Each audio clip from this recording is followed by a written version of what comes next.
Penny Lane is in my ears and in my eyes. Last night I said these words to my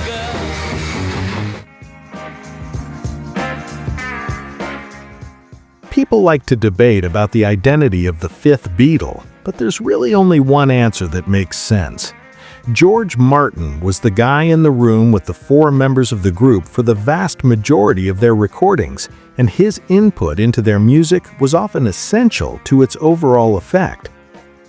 We could have made this list much longer if we chose, but here are 5 instances where George Martin's expertise and taste as a producer made a massive difference in the Beatles' catalog. Number 1.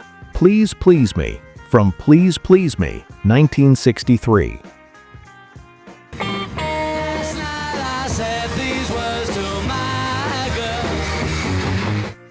When the Beatles signed with the Parlophone branch of EMI, Martin, who served as the in-house producer for the label, wasn't quite sure what he'd been handed. They came in with what he felt was an inferior drummer, which led to the hiring of Ringo Starr to replace Pete Best, and he didn't think their original songs were all that great. In fact, he forced them to raise their game by refusing to allow them to record Please Please Me in its original Roy Orbison-influenced arrangement. The Beatles listened to his advice, sped up the tempo, and came away with their first #1 single in the UK. Number 2. Yesterday, from Help, 1965. Yesterday, all my troubles seem. Martin was crucial in the realization of this evergreen hit in a couple of ways. He was quick to realize that trying to record the tender ballad in a full band arrangement would have been folly, instead encouraging Paul McCartney to take it on solo with an acoustic guitar and string quartet backing him. In that arrangement, Martin knew enough to not overdo it with the strings. Note how they don't pop up until the second verse, which allows McCartney to set the woeful tone.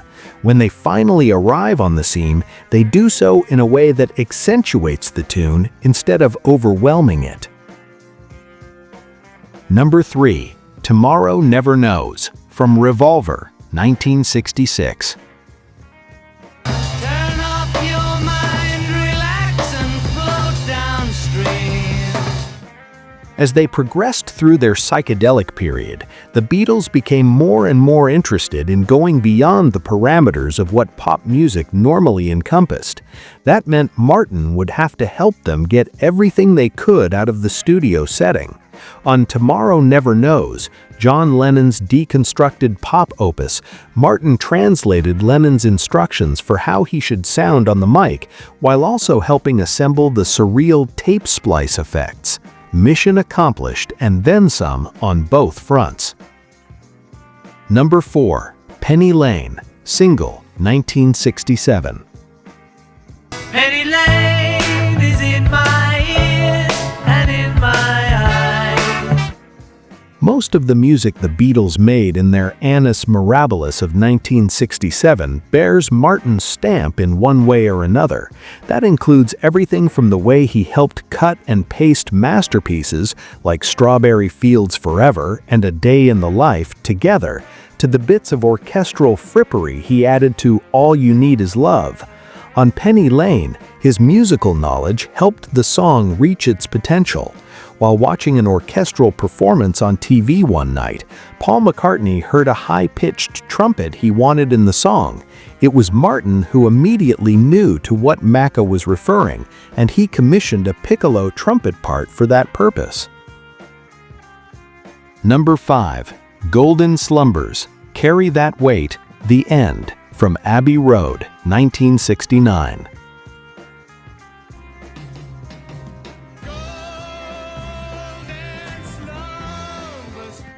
The making of the record that would become Let It Be wasn't a pleasant experience for anyone involved.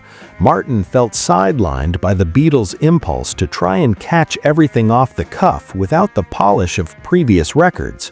When they decided to right the ship and make Abbey Road, they had to promise the producer he'd once again be able to make his normal suggestions and contributions. It's difficult to imagine the group could have pulled off the combination of elegant sadness and cathartic abandon of the album's final medley without Martin around to make sure everything fell properly into place.